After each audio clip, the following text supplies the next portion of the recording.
भोज्य पदार्थ जो यूज करते हैं, भोज्य पदार्थ है ना, भोज्य पदार्थ, उन सभी भोज्य पदार्थों में जो है ना, अम्ल भी होता है और क्या होता है, क्षारक भी होता है, दोनों होता है ना। है तो अम्ल जो स्वाद में खट्टा हो, किस क्या हो जी, स्वाद में क्या हो, खट्टा हो, स्वाद में खट्टा हो, है ना, स्वाद में खट्टा। क्षारक जो स्वाद में कड़वा, जो स्वाद में कड़वा लगे, है समझ में, स्वाद में कड़वा लगे। ठीक है, तो देखिए भोज्य पदार्थों में अम्ल यानी भोज्य पदार्थों का यह गुण है, क्या है जी, यह गुण है कि यह खाने में खट्टा लगता है, यह खाने में कड़वा लगता है, यह भोज्य पदार्थों का क्या है, गुण है। बात समझ में आ रहा है ना, यह खाने में खट्टा लगता है या चाहे कड़वा लगता है। अच्छा, एक और होता है जिसको कहते हैं लवण यानी नमकीन, स्वाद में कैसा लगे, नमकीन लगे, कैसा लगे, नमकीन लगे, है समझ में। इसी कड़वा को हम तीखा भी कहते हैं, क्या कहते हैं, तीखा भी कहते हैं। बात समझ में आ रहा है? तो देखिए जितना ईडेबल सब्सटेंस है, जो खाने वाला पदार्थ है, ठीक है, तो खाने वाले पदार्थों में है ना, उनके मतलब तीन गुण होते हैं, या तो अम्ल होंगे, अम्ल होगा तो वो पदार्थ अम्लीय होगा, क्या होगा जी, अम्लीय पदार्थ कहलाएगा। कड़वा होगा तो वो क्षारकीय कहलाएगा, है ना, क्षारकीय यानी उसको हम क्षारीय पदार्थ भी कहेंगे। और यदि वह स्वाद में नमकीन लगे तो उसे लवणीय पदार्थ कहेंगे, क्या कहेंगे जी, लवणीय पदार्थ। बात समझ में आ गया, लवणीय पदार्थ कहेंगे। ठीक है, आप देखिएगा जैसे कि है ना आप जब खाइएगा क्या, है ना, अम्लीय पदार्थ खाइएगा, तो अम्लीय पदार्थ में जैसे नींबू हो गया, क्या हो गया जी, नींबू, है ना, और क्या हो गया, दही हो गया, दूध हो गया, अंगूर हो गया, है ना, इमली हो गया, है समझ में, इमली हो गया, सेब हो गया, ठीक है, आंवला हो गया और टमाटर हो गया। ठीक है, ये सब के सब जो पदार्थ है ना, इसी में एक और होता है सिरका, क्या होता है जी, सिरका, है समझ में। ये सब खट्टे पदार्थ होते हैं, कौन पदार्थ होता है जी, ये खट्टे पदार्थ, ये कौन पदार्थ होता है, हाँ, इन सभी पदार्थों को हम क्या कहते हैं, खट्टे पदार्थ। ये खट्टे पदार्थ तो हैं, है ना, लेकिन खट्टा होने के कारण इन्हें अम्लीय पदार्थ भी कहा जाता है, अम्लीय पदार्थ भी कहा जाता है। खट्टा होने की वजह से ये क्या कहलाते हैं, अम्लीय पदार्थ कहलाते हैं। बात समझ में आ रहा है, ये सब के सब सब खट्टा है, इसका मतलब इसमें अम्ल पाया जाता है, क्या पाया जाता है, इसमें क्या पाया जाता है, अम्ल पाया जाता है। बात समझ में आ रहा है, क्या पाया जाता है इसमें, अम्ल। लेकिन वही मान लीजिए बात क्षारीय पदार्थ का करें, है ना, तो क्षारीय पदार्थ कौन होता है, जैसे मान लीजिए कि नीम का पत्ता हो गया, नीम का पत्ता ले लीजिए, करेले का जूस ले लीजिए, करेला का जूस ले लीजिए, ये सब कैसा लगेगा, कड़वा, कड़वा ले लीजिए, ये सब कैसा लगेगा, कड़वा लगेगा, आए समझ में, ये सब कड़वा लगेगा। देखो, तो खाने वाले पदार्थों में जो अम्ल अम्ल पाया जाता है ना, यह अम्ल जो होता है ये कमजोर अम्ल होता है, क्या, कमजोर को दुर्बल भी कहते हैं, क्या कहते हैं, दुर्बल अम्ल कहा जाता है। ये अम्ल कैसे होते हैं, दुर्बल होते हैं। जो सिरका में अम्ल पाया जाता है ये दुर्बल होता है, कैसा होता है जी, दुर्बल। बात समझ में आ रहा है ना, कैसा अम्ल होता है, दुर्बल अम्ल होता है। ठीक है, कैसा अम्ल होता है, दुर्बल। बात समझ में आ रहा है, कैसा अम्ल होता है, दुर्बल। तो ये सब खाइएगा ना, तो आप खाइएगा तो आपको बस खट्टा भर लगेगा, है ना, खूब ज्यादा खट्टा होता है तो मतलब ये होगा कि आपका दांत खट्टा हो जाता है, खट्टा टाइप का हो जाता है, तो आपका मतलब रोटी वगैरह नहीं खा पाते, यही ना हो सकता है। खूब ज्यादा खट्टा होगा तो नहीं खाइएगा उसको, है ना, खूब ज्यादा कड़वा होगा, जैसे मान लीजिए मेडिसिन कोई आप खाते हैं तो खूब ज्यादा कड़वा होगा तो तुरंत आप क्या कीजिएगा, बाहर फेंक दीजिएगा। ये बात हम समझ गए कि जो भोज्य पदार्थ होते हैं वो अम्लीय भी होते हैं, क्षारीय भी होते हैं और लवणीय भी।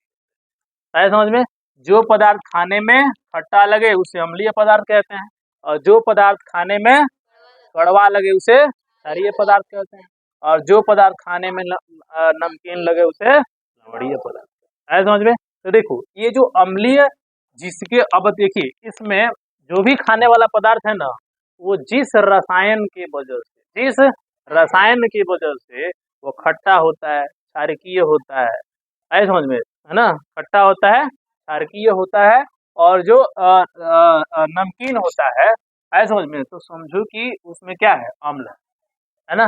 तो अम्ल एक तरह से क्या है, रासायनिक पदार्थ है। क्षार एक तरह से क्या है, रासायनिक पदार्थ है। नमक एक तरह से क्या है, रासायनिक पदार्थ।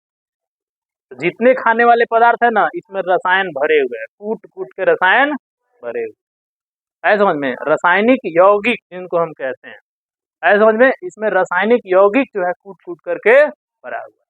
बात समझ में आ रहा है।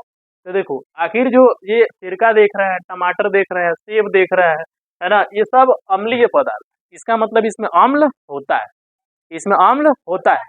अम्ल कहने का मतलब वो अम्ल एक प्रकार का रासायनिक पदार्थ है। कौन सा पदार्थ है, रासायनिक पदार्थ। वो अम्ल कौन सा पदार्थ है, रासायनिक पदार्थ, ऐसा समझ में, केमिकल सबस्टेंस, केमिकल सबस्टेंस। अम्ल क्या है, एक रसायन है, क्या है, एक रसायन है। तो उस आंवला में जो अम्ल पाया जाता है उसका नाम है आंवला, हो गया नींबू, हो गया, है ना, है ना, आंवला हो गया और नींबू हो गया। लोग सिर्फ नींबू में याद रखिए क्या कहते हैं, सिट्रिक। कौन सा अम्ल, सिट्रिक। आंवला में एस्कॉर्बिक, एस्कॉर्बिक, क्या नाम है, एस्कॉर्बिकम। कौन सा नाम, एस्कॉर्बिक, ठीक है। तो नींबू में सिट्रिक और आंवला में एस्कॉर्बिक, ठीक है। उसी तरह से दूध में बताइए, हाँ, दूध और दही दोनों में लैक्टिक अम्ल पाया जाता है। कौन सा अम्ल, लैक्टिक अम्ल, ऐसे समझ में, दूध और दही में लैक्टिक अम्ल। सिरका में एसिटिक, कौन सा अम्ल, एसिटिक, कौन सा अम्ल पाया जाता है, एसिटिक। उसी तरह से टमाटर है, टमाटर में क्या है, ऑक्जेलिक अम्ल। कौन सा अम्ल, ऑक्जेलिक, टमाटर में ऑक्जेलिक अम्ल। और इमली में, इमली के अम्ल का नाम है टार्ट्रिक अम्ल। क्या नाम है, टार्ट्रिक अम्ल, आए समझ में, है ना। और अंगूर में टार्ट्रिक अम्ल, ठीक है। चलिए देखिए, अब इस चीज को आप लोग को थोड़ा समझ लेना है ना। तो कुछ पदार्थों के नाम दिए गए हैं, है ना, जो खाने वाले पदार्थ हैं। कौन पदार्थ हैं जी, खाने वाले, इसलिए इन्हें भोज्य पदार्थ कहेंगे। क्या कहेंगे, भोज्य पदार्थ, ठीक है। और इन भोज्य पदार्थों में पाया जाने वाला अम्ल कौन सा है, तो देखिए सिरका, सिरका में कौन सा अम्ल पाया जाता है, एसिटिक अम्ल। कौन सा अम्ल, एसिटिक अम्ल के रासायनिक सूत्र होता है CH3COOH। क्या कहते हैं इसको, एसिटिक अम्ल, है समझ में, ठीक है। नींबू और संतरा, ये देखो, ये नींबू और संतरा ना, नींबू और संतरा में कौन सा अम्ल पाया जाता है, साइट्रिक, ठीक है। दही में लैक्टिक अम्ल, दही और दूध एक ही चीज है। देखिए दूध से ही क्या बनता है, दही बनता है। तो दूध में पाया जाने वाला अम्ल भी कौन सा होता है, लैक्टिक अम्ल। और दही में भी पाया जाने वाला अम्ल कौन सा होता है, लैक्टिक अम्ल होता है, ठीक है। टमाटर और पालक, टमाटर और पालक में पाया जाने वाला अम्ल कौन सा है, ऑक्जेलिक अम्ल। कौन सा अम्ल है, ऑक्जेलिक। चाय में टैनिक अम्ल पाया जाता है, चाय, है ना, चाय में कौन सा अम्ल पाया जाता है, टैनिक अम्ल। सोडा वाटर में कार्बनिक अम्ल, सोडा वाटर में कौन सा अम्ल पाया जाता है, हाँ, इमली में टार्ट्रिक अम्ल, इमली में टार्ट्रिक अम्ल। सेब में कौन सा अम्ल पाया जाता है, मौलिक। उसी तरह से कुछ जंतु भी होते हैं, है ना, जो भी, जैसे कोई भी कीड़ा मकोड़ा आपको काटता है ना, छोटा मोटा, तो वहाँ पे यदि जलन हो जाता है, क्या, जैसे भुइली वगैरह जब सब चल देती है तो जलन हो जाता है ना, तो उनके डंक में क्या होता है, मेथेनोइक अम्ल होता है। कौन सा अम्ल, इसी मेथेनोइक अम्ल को हम फॉर्मिक अम्ल के भी नाम से जानते हैं। किसके नाम से जानते हैं, फॉर्मिक अम्ल के नाम से जानते हैं। तो जब भी कोई चींटी काटे ना, तो चींटी काटती है चाहे अपना डंक जो है मारती है, तो क्या करती है, अपना उसमें जो एसिड होता है ना, फॉर्मिक अम्ल, वो चमड़े पर क्या करती है, छोड़ देती है। वो इतना मतलब ज्वलनशील होता है ना, ठीक है, जैसे चमड़ा पे पड़ता है वो चमड़ा जो है जलने लगता है और रेड रेड हो जाता है, रेडनेस हो जाता है, ऐसा समझ में, ठीक है। तो उस अम्ल का क्या नाम है, मेथेनोइक अम्ल या फॉर्मिक अम्ल के नाम से जानते हैं, आए समझ में। तो ये जो अम्ल है, ये हमारे दैनिक जीवन में आसपास पदार्थों में, खाए जाने वाले पदार्थों में और जानवरों में ये अम्ल पाया जाता है ना। और ये जितने अम्ल होते हैं ये सब के सब जो है दुर्बल अम्ल। कौन अम्ल है जी, दुर्बल अम्ल, आए समझ में, कौन से अम्ल है, दुर्बल अम्ल। और एक और चीज देखिए, है ना, ये एक चीज आपको और देखना है कि जितने अम्ल होते हैं ना, इन पदार्थों में पाए जाते हैं, यदि इन पदार्थों में जल नहीं हो, क्या हो, जल नहीं हो तो फिर अपनी अम्लीयता को शो नहीं करेंगे। ऐसा समझ में। तो इसमें वाटर की मात्रा होनी चाहिए, है ना, जल की मात्रा होनी चाहिए, तभी ये क्या होते हैं, मतलब अपने अम्लीयता अम्लीयता वाला जो गुण है प्रदर्शित करेंगे। बात समझ में आया? है समझ में। देखो तो ये सब जो अम्ल है, ये कौन से अम्ल है, दुर्बल अम्ल है। लेकिन कुछ जो है अम्ल जो होते हैं ना प्रबल होते हैं। क्या? प्रबल अम्ल। प्रबल अम्ल जो होता है ना, ये हमारे आसपास नहीं मिलेगा, ये मिलेगा तो प्रयोगशाला में मिलेगा। कहाँ मिलेगा? प्रयोगशाला। प्रयोगशाला बोले तो है ना, लेबोरेटरी जहाँ मतलब प्रैक्टिकल किए जाते हैं, केमिस्ट्री के प्रैक्टिकल किए जाते हैं, रसायन शास्त्र में जो है ना जो भी प्रयोग किए जाते हैं, है ना, वहां पर आपको मिलेगा, यानी प्रयोगशाला में आपको मिलेगा, लेबोरेटरी में मिलेगा, है ना। तो प्रबल कहने का मतलब हो गया जैसे H2SO4 हो गया, क्या हो गया, HCl हो गया, समझ रहे हैं ना, ये H2SO4 हो गया, HCl हो गया, ये सब जो अम्ल होते हैं ना इन्हें सल्फ्यूरिक अम्ल कहते हैं। H2SO4 को क्या कहते हैं? सल्फ्यूरिक अम्ल कहा जाता है समझ में। और HCl को क्या कहेंगे? हाइड्रो हाइड्रोक्लोरिक अम्ल। ये हाइड्रोक्लोरिक अम्ल हो गया, है समझ में, ये हाइड्रोक्लोरिक अम्ल हो गया। और HNO3 कौन सा अम्ल हो गया? नाइट्रिक अम्ल। बात समझ में आ रहा है? तो ये देखो HNO3 है, H2SO4 है, HCl है, ये सब प्रबल अम्ल, और ये कहाँ पाए जाते हैं? प्रयोगशाला में पाए जाते हैं। है समझ में। देखो एक और चीज, अभी मैंने आपको बताया कि ये अम्ल यदि गैस में हो, है ना, तो अपने अम्लीयता को कभी प्रदर्शित नहीं करे। है समझ में। तो हमेशा ये जो होते हैं ना, ये हमेशा जो अपना अम्लीयता प्रदर्शित करते हैं, ये तब प्रदर्शित करते हैं जब ये वाटर में घुले हो। किसमें? एक्वस हो। एक्वस समझ रहे हो ना, जलीय विलयन। कौन सा विलयन? जलीय विलयन में ही अपने अम्लीयता को शो करते हैं। कौन शो करता है?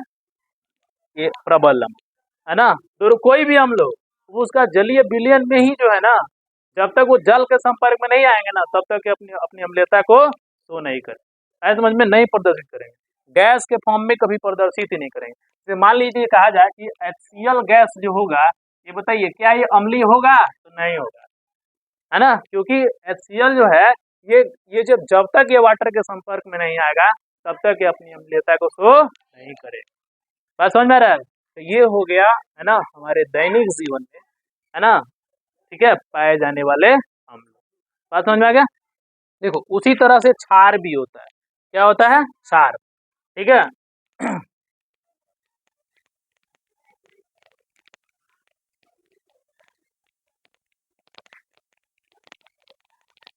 देखो क्षार और क्षारक, है ना, क्षार और क्षारक, ये दो चीजें हैं, क्षार और, ठीक है।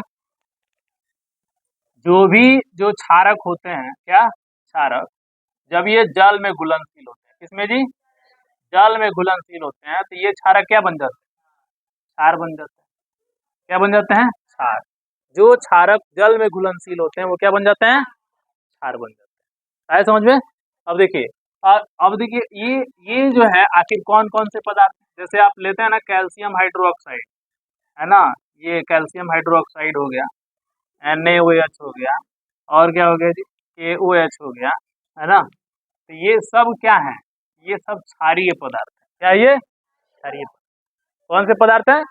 क्षारीय पदार्थ है। इसमें OH लगा है, देख रहे हैं ना। तो खैर अभी मतलब नहीं, ये हम आपको बता रहे हैं, इसको कहते हैं चूने का पानी। क्या कहते हैं? चूने का पानी। ये हो गया कॉस्टिक सोडा। क्या हो गया? Caustic soda. और ये हो गया पोटेशियम हाइड्रो ऑक्साइड, जिसको हम पोटास भी कहते हैं, पोटेशियम हाइड्रो ऑक्साइड, है ना। ये पोटेशियम क्या हो गया? हाइड्रो ऑक्साइड हो गया। है समझ में? ऑक्साइड हो गया। तो ये जो पदार्थ है ना, ये क्या है ना, क्षारकीय पदार्थ है। क्या? क्षारकीय पदार्थ। समझ आ रहा है? कौन से पदार्थ हैं? क्षारकीय पदार्थ। तो इसमें हम लोग ज्यादा मात्रा में नहीं देखेंगे, लेकिन हाँ ये चीज है कि इसमें भी प्रबल होता है और इसमें भी दुर्बल होता है। इसमें भी प्रबल होता है और इसमें भी दुर्बल होता है। समझ में? इसमें भी प्रबल होता है और इसमें भी दुर्बल होता है। जो आप साबुन यूज करते हो ना, साबुन, वो साबुन भी ना क्षारीय पदार्थ होता है। कौन सा पदार्थ होता है? क्षारीय पदार्थ होता है। जो साबुन होता है वो कौन सा पदार्थ होता है? क्षारीय पदार्थ होता है। समझ में? कौन सा पदार्थ होता है? क्षारीय पदार्थ होता है। ठीक है ना। चूने का पानी भी कौन सा पदार्थ होता है? क्षारीय पदार्थ होता है। कॉस्टिक सोडा ये भी क्या है, क्षारीय पदार्थ है। KOH क्या है, ये भी क्या है, क्षारीय पदार्थ। लेकिन ये दोनों जो है ना, ये प्रबल है। क्या है जी, प्रबल है। ये क्या है, प्रबल है। इसको खूब ज्यादा मात्रा में जब निकल लोगे ना, तब ये खतरनाक है, वरना लोग चूना सुरती तो खाते ही है ना, है समझ में। तो ये दोनों के दोनों क्या बन गए, प्रबल बन गए।